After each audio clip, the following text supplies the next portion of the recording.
Do you remember that charity stream I talked about in my last video? By the way, you should watch it. Well, I'm currently doing it right now. The charity stream, not anything else. So, go to the links in the description. You can donate to my Just Giving page, and you can tune in to my stream, and it's pretty cool, and it'll be good to see you. And if you can, donate, because mental health is good. Kill la Kill. It's my favorite anime. Full stop. Nothing about it. I love the anime. It's funny. It's got some cool moments. It's got some fucking... It's a great anime. I love it. I love it. I could rant on for hours about how good it is. Which is why we're making this video.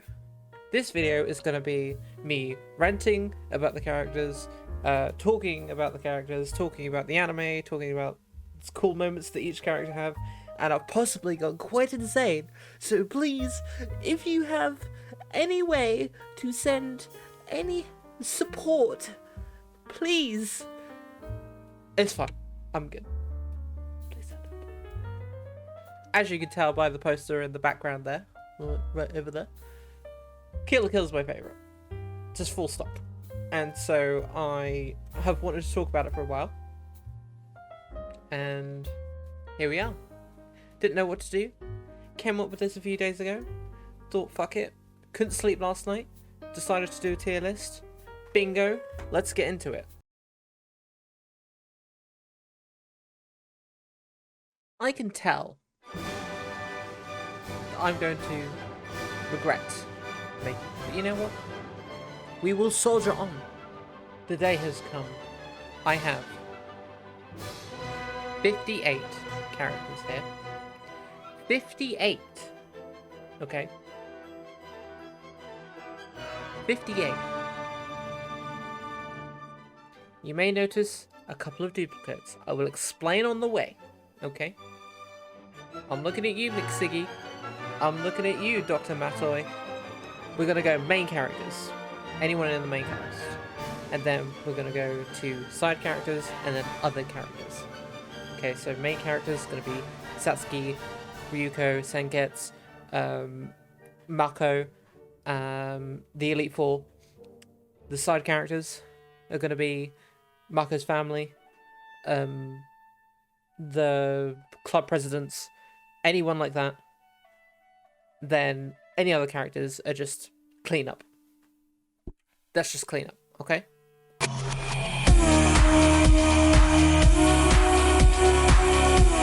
I've included the god robes because I'm a mad woman. I've gone mad. Let's start off. Easy. Okay? Easy. Ryuko. Now Ryuko is our arguably main protagonist. Okay? She is on the hunt to look for whoever killed her dad. Unfortunately, she's not the transfer student with huge badonkadonks. And I mean some serious Bahanko Rongos, okay? So, Ryuko shows up. She's like, who killed my dad? She has a sword scissor. And she is kind of an edgy teen.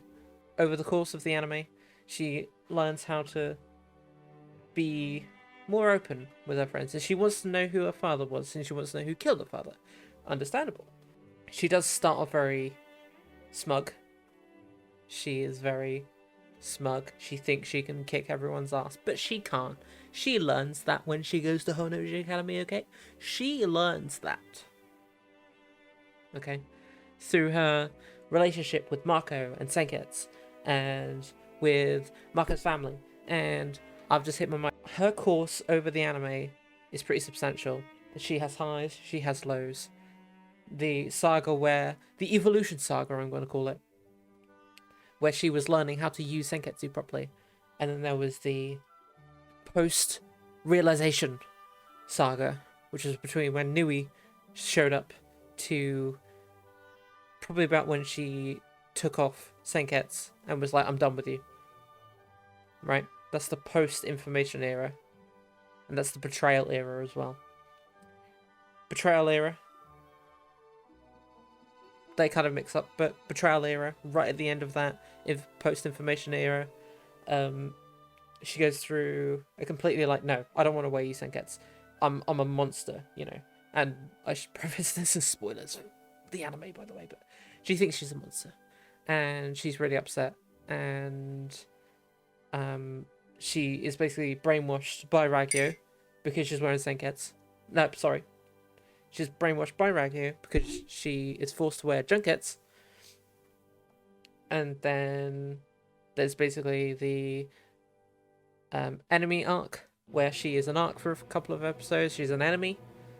And then it goes to the finale arc, where it's basically everyone against Ragyo. And Ryuko has learned a lot throughout this. She's learned how to hone Senketsu. She's learned how to come to her realization that she doesn't need to necessarily get revenge on her for her father, but instead she needs to learn how to be herself and to be trusting around Mako and around her friends and eventually around her sister Setsuki. So Ryuko, I'm gonna say she's a pretty cool character. Lots of highs, lots of lows. I very much like this character. This is the baseline character. She's an A. She's great. She's solid. She has her own flaws, yes. But honestly, she's pretty good. She is pretty good.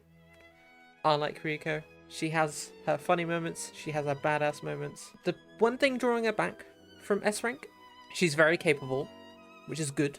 But when it comes to realization, she can sometimes be a little bit dense, to be fair. She can be a little bit dense. She can act quite emotionally, especially when she rampages wearing Senketsu and basically destroys the entire academy. But overall, she's a baseline great character. She is excellent. Moving on. Mako. She's a great character. She's funny all of the time. She has this amazing sense of being so open-hearted and so everything's on the surface with Mako. She will tell you what's going on. She will tell you how she's feeling. She is happy to tell you that she has voices in her head. She is open, she's honest, she's sweet, she's loving, she's caring.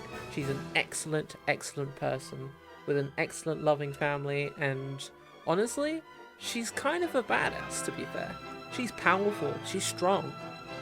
She held off all of the covers while everyone else still didn't have their ultimate uniforms. You know, she is one of the most powerful people wearing a two-star outfit. She can beat up someone in a god robe. That's crazy.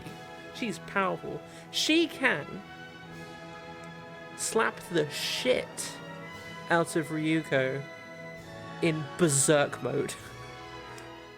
And considering if someone with just a regular hand to fist trying to punch, you know, a brick wall, Senketsu and Ryuko in synchronized form, it's already hard as shit. But she can slap the shit out of Ryuko, and that's what I love about her. She's powerful, she's amazing. Her voice may be sometimes a little bit grating, however, I'm willing to forgive this. She is an S tier character. On to the next one. Now we have... Oh, I'm looking forward to this. Okay. I am looking forward to talking about Satsuki. But Satsuki's not next. It's our boy Senketsu. Senketsu, what a top lad. He is a top lad. That's it. It's as simple as. He's a piece of clothing. And his dynamic with Ryuko, he's the straight man. He cares for Ryuko. And over the course of the anime, he evolves along with Ryuko. More so than Ryuko, to be fair, because he's a piece of fucking clothing. He is a outfit, a sailor uniform, sefuku, woven entirely out of life fiber, right? And Senketsu here, he's a little god robe, okay? Now, you're thinking, how can I get attached to a piece of clothing? At first, he starts off very monotone. He's like, look, you're gonna pass out because you're a fucking idiot. But then, he's like, when you accept me, you have to truly wear me. With no shame in your mind. You do not reject me. And as soon as she does, that's when they both become so powerful, right? And Senketsu starts off he's kind of selfish, to be fair. Senketsu is kind of selfish, and he's like, look, if you don't sort your shit out, you're going to collapse, and we're not going to be able to do anything else. And he's a piece of clothing who can talk to only Ryuko. He evolves and grows as a character with his funny moments, like with the fucking iron. It's amazing. He thinks he's dying, and then he has a fucking spa day, right? He has a spa day, and he has a great time, and he loves it. And he just grows and cares so much for Mako and Ryuko, and he like amazing bit of clothing, and you're like, holy shit, I care about a piece of clothing. But the genius part is that he dies at the end, and you don't realize you have an attachment to a piece of clothing in an anime until the fucking very end. And even after he dies in the OVA, he still gives Ryuko the sword scissors to help save the day. Senketsu is a top lad, and he deserves the fucking S rank, baby. Senketsu is a boy. He's a lad. He's a top lad. She is my wonderful, wonderful waifu. Okay, she is my favourite character in this anime. No, my favourite character in any anime. Okay? Now, listen to me, right? Satsuki, since she was 5, learnt about the truth of the life fibers from her father. She, as a 5-year-old, started meticulously planning a way to kill Ragyo and to stop everything from happening when she was 5. She has resolve. She is smart. She is calculating. She knows what she's gonna do. She has a plan of action, a woman of action. Now you're probably wondering, why are you telling me all this? You're going to put her in S tier, obviously, and I am, but you need to learn, okay? Satsuki is badass. If she needs something done, she will go and do it. She will not wait around. She is an incredible character who hides her intentions, her true intentions, from Ryuko, who we see through this perspective of, through everyone, and then the betrayal saga. Ragyo was introduced. She comes to Honoji Academy. Satsuki triumphed over the Kyoto battlefield trip. She comes back. She's victorious.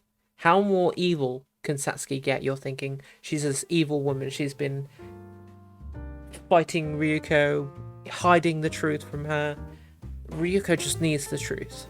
But she has been calculating, meticulous. How more evil can Satsuki get? How more intimidating can she get? And then Ragyo appears. She comes down and she turns everyone into life fibers. And Ryuko tries to come in to save the day. And while Ragyo was monologuing like some syndrome bastard, guess who stabs her through the back and declares a rebellion? It's Satsuki. She does that. She reveals her cold, her anger in her voice. She fucking hates Ragyo. You can hear it in her voice, and I'm talking about the sub, by the way, the Japanese dub. I'm not talking about the English. Get that shit out of here, right? the anger in her voice. She's finally showing her true colours. Fuck you, Ragyo. We're doing this my way now. Obviously, Ragyo escapes and beats the shit out of Satsuki. But even when Satsuki is captured and her forces are in the shit, this powerful and strong woman, she's still calculating, she's still planning, she's still finding a way on how to get her plan back on track. And she escapes. Right? She escapes, gets saved by the Elite Four and Nudist Beach, goes back and just continues to lead. She's like, I'm not done, we are doing this. Throughout, from the start to the end, you see these hints, these little tiny hints of her true intentions. She's playing Ryuko. She's training Ryuko. She's using her Elite Four to train her army without Ryuko's knowledge in the beginning. And it's kind of genius. Because you do see those moments where, like, you see her true self. Like when Ryuko defeats Mako at the Fight Club showdown. And Ryuko strips Mako's suit. She smiles. And you're like, why is she smiling? Satsuki has just lost. And she smiles. Because she learnt that their friendship had triumphed. Which is great. I love that. Satsuki obviously reveals everything to Ryuko and actually shows a side that we have not yet seen. She is compassionate about the world. The only reason she's been this way is because she wanted to take down her mother and she had to be cold and calculating for it. Satsuki is a true MVP of the fight against the life fibers. And for that, she is an S tier character. She's better than Ryuko, I'm sorry, but she is. I should mention as well, in the OVA, after Ragyo is defeated, she feels this sense of that she has nothing left to do. And the whole OVA is about her trying to find a way to put away the sword that she has been sharpening this whole time. And she finds that when she confronts Rei, obviously. But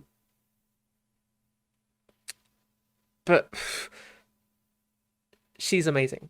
And she finds purpose in herself again. And that's obviously something that I like that. That's good.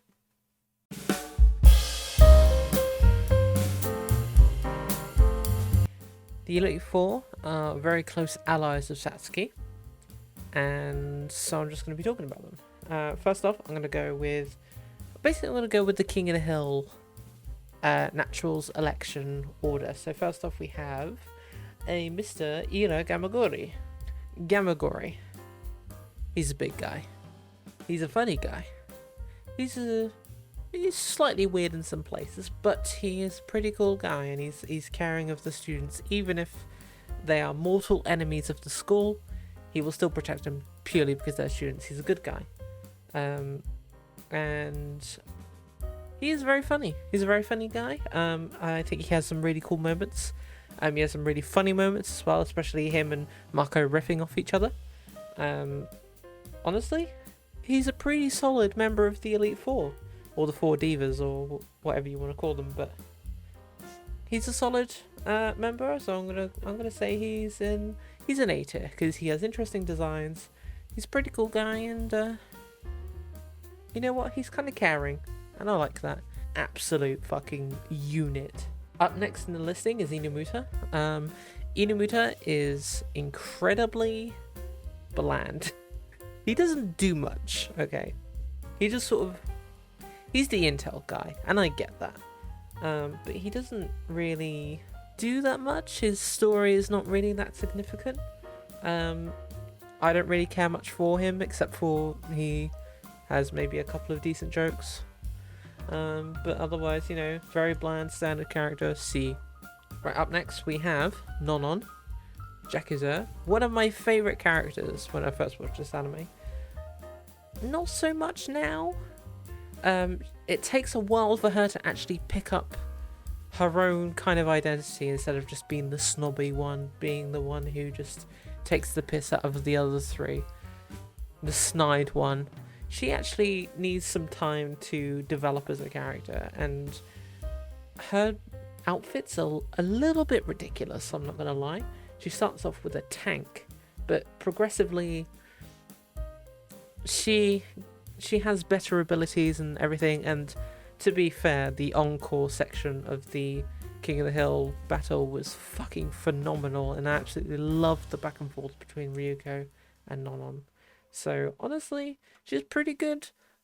She's pretty solid. She's a baseline, I think, Elite Four member. She does eventually pick up and become a better character, so she's gonna go with a B tier. Last but not least, in the Elite Four, Sanagiyama. Now, I should preface. Okay, he was arrogant and smug, and I really didn't like him. And the funny thing is when Overwatch came out. And when I started playing it, I looked at Genji and I was like, looks like Sanagiyama. So that's kind of my association with Sanagiyama. Yeah, I thought he was a dick. And he is a dick, especially in the earlier episodes. Like, he just thinks he's so much better than everyone else. But over time, he has his own story of humility.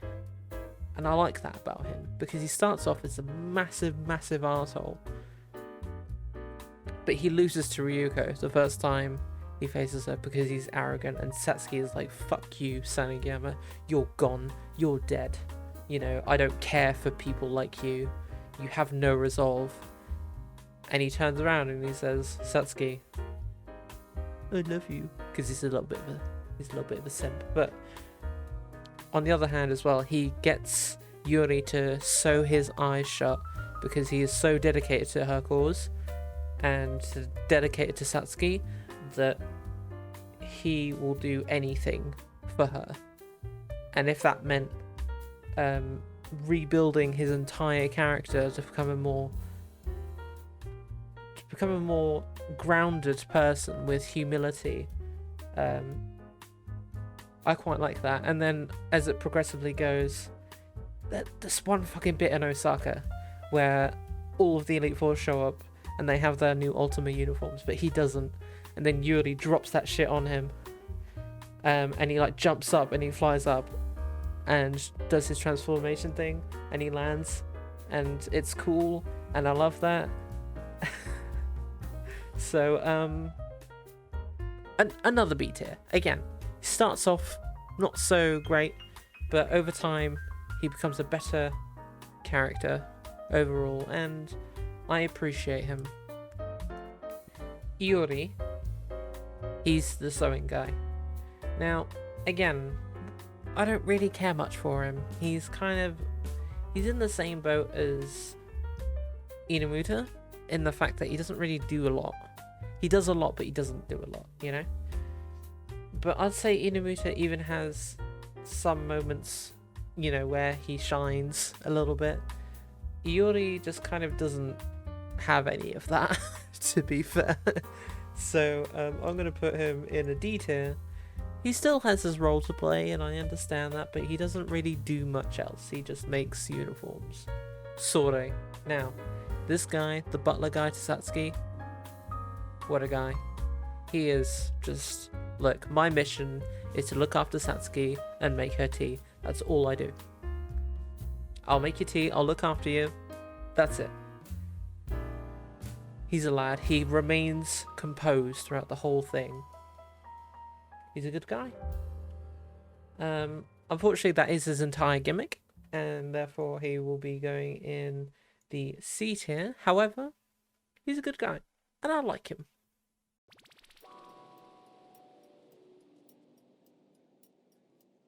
let's do the bad guys, okay? Ragyo. Oh, Ragyo. Ooh. Ragyo is a fuck you kind of person. Ragyo is consistently, like Satsuki, this is how things should be. And I don't care. I don't care. This is how things should be. This is what I've got to do. I'm going to go and do it. She's relentless. She is heartless.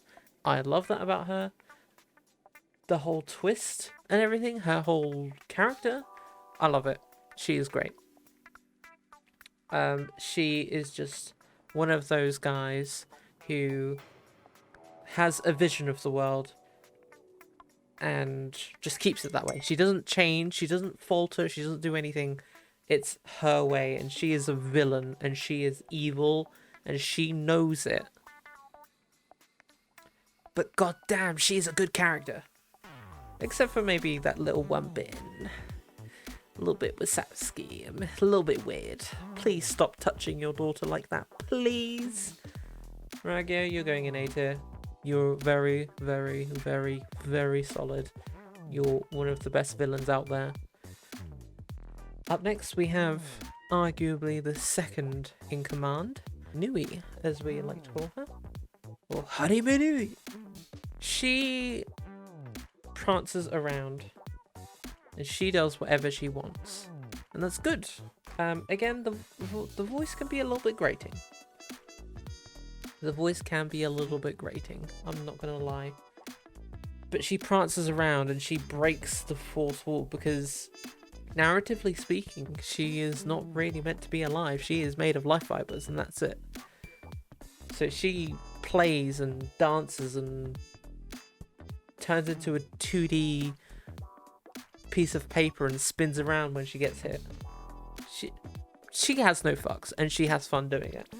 And I like that about her.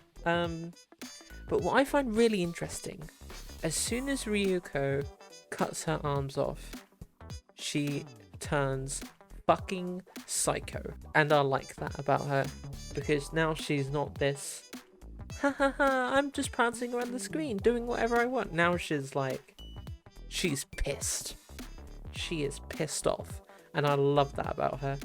Transitions maybe a little bit too quick, but to be fair, she still has her funny moments, like when she's in the helicopter with Rei and her arms are just spewing blood everywhere. Oh my god, that scene gets me every time. I love Nui. She's great. Is she as good as Ragyu? Yeah, I think she is. I think she's a very solid villain, but also she has that quirk of she does whatever the fuck she wants, and she laughs and she prances around the screen. I love it. So Rei, for pretty much the entire anime series, is just there. She is the administration assistant to Ragyo and Nui. She briefs Ragyo, she does things for Ragyo. She's basically the secretary for Ragyo. Now, nothing wrong with that, you know. But her intentions don't really show through. She obviously wants the same goals as Ragyo and Nui, but it doesn't show through until the OVA episode. The OVA episode, if it wasn't for the OVA episode, she would be in probably a C tier, but I'm going to bump her up slightly for the OVA episode because we actually learn about her. Now, I wish her backstory was explained a little bit earlier in the anime series instead of just bundled into one episode right at the end, or right after the end, where she was just this young child and Ragyo took her in and adopted her and raised her kind of thing. And I really loved that, and she is still so committed to Ragyo's vision, but you don't see any of that beforehand. You just see her as a secretary, so for that she's going to be in a B. Shinra Koketsu is this big, it's a god robe. It's literally a robe that is a god. It dominates across everything. Its special ability is to dominate everything. Everything life fiber related, it just dominates it. I really like that as a concept. It is a bit like two kids in a playground. No, you can't do that because my thing can dominate everything, you know? It kind of has that aesthetic, but the design is very nice. The little floaty eyes, I fucking love that. Like, this is end game territory. You know, this is the end game of all of Kill la Kill. And this outfit is the perfect symbol of being like a boss, and I love that. Like, this is a boss battle. You are a boss battle right now. So I'm gonna put it in the C because, you know, there's not really especially compared to Sengetsu, there's not really a lot of character in there, is there? It just kind of does what Ragi wants it to. I do like the fact that it has to consume a human to be powerful. And then Junketsu, sorry buddy, but I'm gonna have to put you in D as well, because you're a god robe and you're pretty cool, but what is your gimmick? You know, you're just a god robe. You don't change until the people make you change to help Satsuki and Ryuko near the end. But Junketsu doesn't really do that much. But he does have a line, kind of, when Ryuko rips Junketsu off of him, you can hear him scream, and that's all you think. And he has a mind of his own. I know we don't hear him speak or anything like that. We don't hear Shinra Koket speak either. But we know that Senketsu can speak. But Junketsu still has a mind of its own. Like, it will still hunt for blood, and like when Satsuki is low on energy, it'll like writhe on her. And when Ryuko tears Junketsu off, it's still crawling on the ground. So it still kind of has the character, but unfortunately there's not a lot compared to the other two. So the design again, pretty cool when it's when it's override, whatever. But overall, D tier. First of all, we have Bazaro. This guy is a lovable guy. He's lovable and he cares about his family. Back alley doctor. He has hilarious moments. He's a bit of a pervert though. He's a solid family member. I think that Mako is lucky to have a dad like this, pretty much. He's funny. He loves his food. He loves his dog. He loves his children. And he loves his wife. What more can you ask for? I'm gonna say a B tier. He's a good character. I love him. Mataro, brother of Mako. He's got his wits about him. I do like the fact that he is only really interested in personal gain. He's only really interested in stealing things from other people. And he has an attitude, which I like. Other than that, though, it's pretty okay. He acts tough, but he sort of barks, but he doesn't bite, you know? Still, he helped find Mako and everything, and he's a pretty cool guy. So I'm just gonna say C tier. Sukiyo, the mom. Mommy, sorry. Mommy, sorry. Mommy, sorry. Mummy, sorry. Mummy, sorry. Mummy, sorry. Mummy. She's great. I love her. Don't mess around with her, because she will fight back. But she doesn't, because she's friendly. Okay, now we go on to the last Mankan Shoku family member. It's Guts. Gutsu Gutsu. Gutsu. Gutsu Gutsu. Gatsu. Gatsu. Gatsu Gatsu. Guts. Guts. Guts.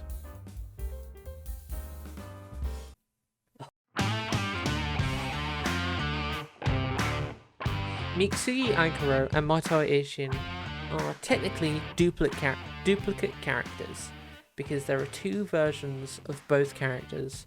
Now, I wanted to include both of them because they have different dynamics as a character. Mitsuki Aikuro, the teacher, I don't really care for him, to be fair. He's mysterious, but he makes, you know, he looks at Ryuko, but obviously he's slightly different to his regular thing. So I'm just going to say he's E tier because he doesn't do much except he has a goofy voice and a goofy look, and I kind of like that. Mitsuki nudist version, much better. Very much better. He's funny. I love every time where he has to change out of his disguise or change back into his disguise. He's just this flamboyant guy. It's so funny. He's basically got his dick out all the time. He's, you know, he's been watching a lot of Moist Critical, getting a few extra inches on his penis. This guy is funny. I love him. He's great. And he can be serious when he needs to. He has his own quirks like the DTL thing, or basically when he's trying to be serious, he's still funny. So I like that. He's a B tier. Now, Mato Ishin sets the groundwork for everything in the series. He does the sword scissor, he rebels against Ragyo, he changes his identity to Mato Ishin, he guides Ryuko onto the path, he develops Senketsu, you know, he founded Nudist Beach. He's a great guy, but unfortunately we only really see him in flashbacks. Pretty cool guy, pretty standard. He does lay the groundwork for it all, but unfortunately we don't see that. And he cut Nui's eye to a point where it couldn't regen. So I'm gonna say he's a D tier. Now, Satsuki's dad. Basically, we only really see him in a couple of scenes when Satsuki's explaining why she's rebelling. Obviously, we see more of the dad. So I'm just gonna say he's an E tier because we don't see as much of him as we do Mato Ishin. Tsumugu. Crazy mohawk guy. He's great. He's probably one of the most consistent characters throughout the entire show. He is serious. Like, he is always serious. And he smokes. And he says, I have two useful pieces of information for you every time he has to explain something. He can stand up to life fibers without having to wear anything. He's a nudist. He's a pretty cool guy. He's badass. He's got a big old bike. And he's very skilled to be able to stand up to these combat enhanced people. And he's very funny. His look is badass, and I like the dynamic he has with Mitsuki as well. So I'm gonna say he is a B tier as well. Excellent, all-rounder, good guy. I'm gonna start off though with the covers. Just in general, all of the covers. They're a hive mind. They're controlled by the original light fiber. They're just sort of pieces of cloth looking like suits. Design's pretty cool. I like the idea that they have to swallow up someone to be able to be autonomous. Otherwise, they have to always be connected to these pods. I quite like that, and the combat specialized uniforms as well. I do like that it has to swallow more people or stronger people to be able to actually then fight, which is really cool. I like that. So they're going to be in the C tier because at some point you kind of do get sick of seeing them. And there's just the mega combat uniform, combat cover. Sorry. He's just a big guy with 1,000 people inside of him or something. He's massive and he's going to destroy everything. He's not around for long though. I like his design. It's pretty cool that, it can swallow up multiple people to become stronger.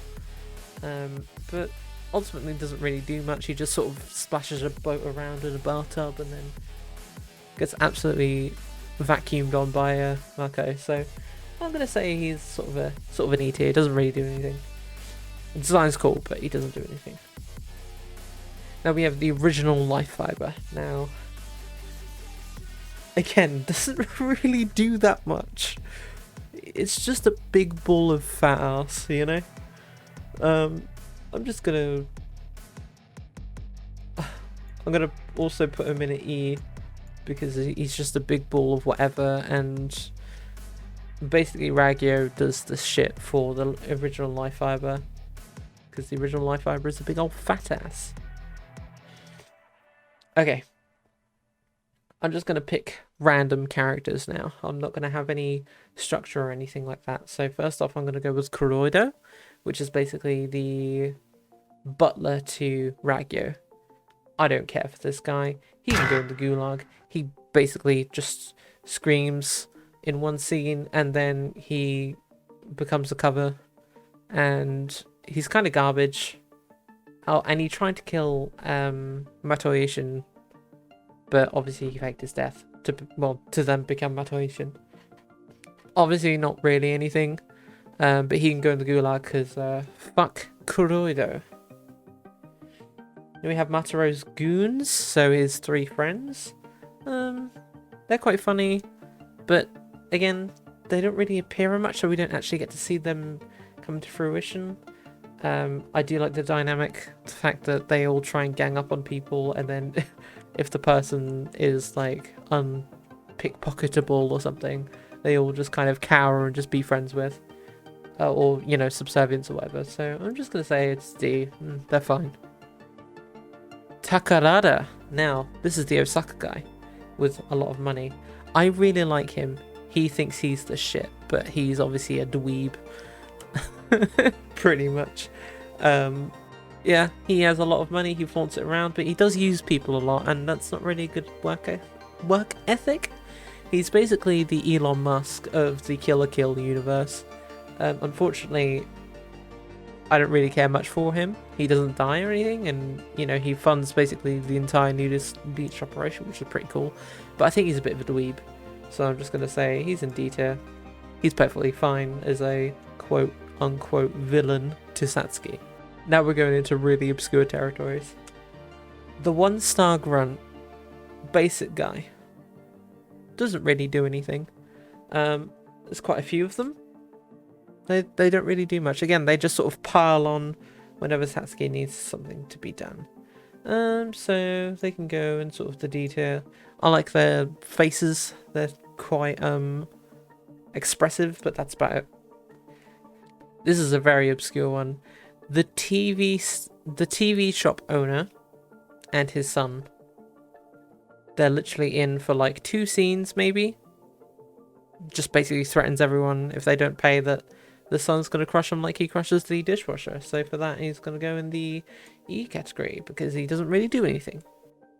The Ring Girl. She appears only in 1 episode, which is episode 1. But she basically holds the entire operation together. She does. You can't deny it. I can't even keep talking about it because she is perfect. She gets punched twice. But she holds the whole anime together. C2. The high school bullies, don't really care for them. They can go to Gulag because Satsuki fucking dunks on them. Maiko. Now, she was the villain in episode 4. The villain to Ryuko and Mako. Basically trying to take Senketsu for her own and then take over the entire school. I do quite like that. She's very funny. She tries to actively sabotage Ryuko. And I like how she fakes everything. Sita, perfectly fine. I don't know how to describe this. The breastfeeding mom in episode 4, when Ryuko, Maiko, and Mako steal the bus, the armored bus, and she basically radios in and tells everyone just shoot at will, just fire at will. But she's also breastfeeding, and that just makes me laugh. Sita. Up next we have the kid from the start who stole the 1-star uniform. I don't really care for him, to be fair. He just sort of... He's just there to give context to the story. These are the 4 dragons from the battlefield trip. I like their design. I like the fact that they're like an EMP thing and they try and like manipulate people's minds and trying to scare them. They are defeated quite easily, however, but their designs are pretty cool. I'm just going to say that they're D tier because they're very unique and they're very interesting. We have Fukuroda, which is the boxing guy. Again, he is this snobby, arrogant prick. Sanigama basically manages him. Good at boxing. He does punch the ring girl twice though. But the fight is genuinely really fun, and in like as a sort of setup as to how life fibers work and everything, he's not too bad. So he's gonna go in D tier. Up next we have Hakodate, which is the tennis club girl. I like her. She reminds me of Murdoch from the Gorillas. She's got the tongue, she's got the mouth for it, you know, she's got the teeth, the spiky teeth. I like her design. She thinks she's the shit when it comes to tennis, but she gets absolutely dunked on. Again, I really like the tennis fight, and yeah, I think she's perfectly fine. She's the C tier. This is the flower club. Tsumugu basically steps on all of these flowers and they get angry and they try and attack him, which is the introduction to Tsumugu. And they water his back, like the guys behind him water his back, and basically grows a big plant out of his back. Oh no, it's this guy. Yeah, this guy. Grows a big plant out of his back, but then gets instantly destroyed. Pretty fine. And then the gardening club, different club. Again, gonna put them in E. They're basically the same character, to be fair, but they are different. They have different names. I looked it up. I watched the anime. The Airsoft and Automobile Club President. Now, this guy is fucking goofy. I love this guy. His outfit is a car. He's just a car. Right? And his mates shoot Gamagori and Mako and Ryuko. But he's just a car. He's this angry car. And I fucking love that. His design is great. So he's gonna go in C tier because of how funny his design is. I just love it. Up next we have the Folk Dancing Club. Very short fight. The gimmick is very funny, I think. I like their design pretty much. So yeah, they're gonna go in C tier as well. Knife Throwing Club. Don't really care for the Knife Throwing Club, to be fair. E. We have the 100 Poet Horde. Basically, they're just a bunch of poets.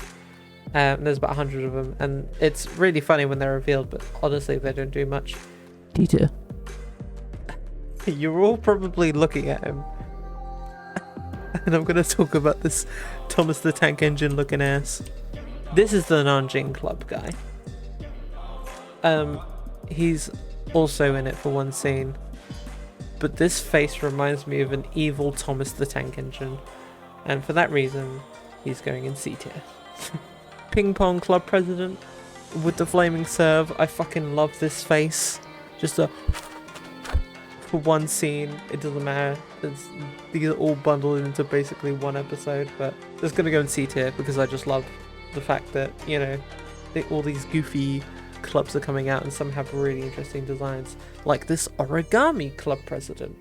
The Origami Club President is a folding piece of paper. D tier. The Pottery Club. They have telekinesis pottery. D. The Biology Club. I love this guy's design. And that's about it. He doesn't really do much. Gulag. The Battlefield Trip guy that Gamagori goes up against. He just sort of stands there and he just like does his thing. E. Tightrope Walking Club. Very random. Doesn't really do much. Gets literally destroyed in seconds. D. These guys are called the Three Masters. They don't do much. They appear all in the same episode, in the Fight Club episode. They don't do much. E. Right, now we're down to the last two characters. This is the last stitch defense system in the OVA. Now, I've included it because the design is quite interesting, and the concept behind it is actually quite interesting. Although the controls for them look really janky, and they need to be powered by someone. And honestly, it gets instantly destroyed pretty much as well. It breaks the ground open, and then Ryuko comes and smashes the shit out of it. It's going in D simply because whatever. Now the final character. Ryuko's life fiber husband. Now, if it wasn't for Ryuko's life fiber husband, which Junketsu put in there to basically manipulate and brainwash Ryuko, he is the integrity of the anime. And so, obviously, because he has no speaking role, he's not going to be up there, but he is probably the most important character in the entire anime. And so therefore, I'm going to put him in the C tier. That is the video. I've been talking for a long time about Kill la Kill characters, but this is the definitive, and no one else can question this. This is, if someone is talking about Kill la Kill and you have a disagreement on characters tier list, you send them this video, okay? This explains everything. This is the ultimate definitive Kill la Kill guide, okay? If I've missed any characters, tell me in the comments below and tell me how much of an idiot I am. If you agree or disagree or wanted to see a character in a different tier, be sure to also comment and tell me, or tweet at me, or join my Discord, or whatever, and just tell me what you think. But yeah, thank you guys for watching. Super appreciate it. And I've finally gone mad. I've gone mad. Send help, please. Please.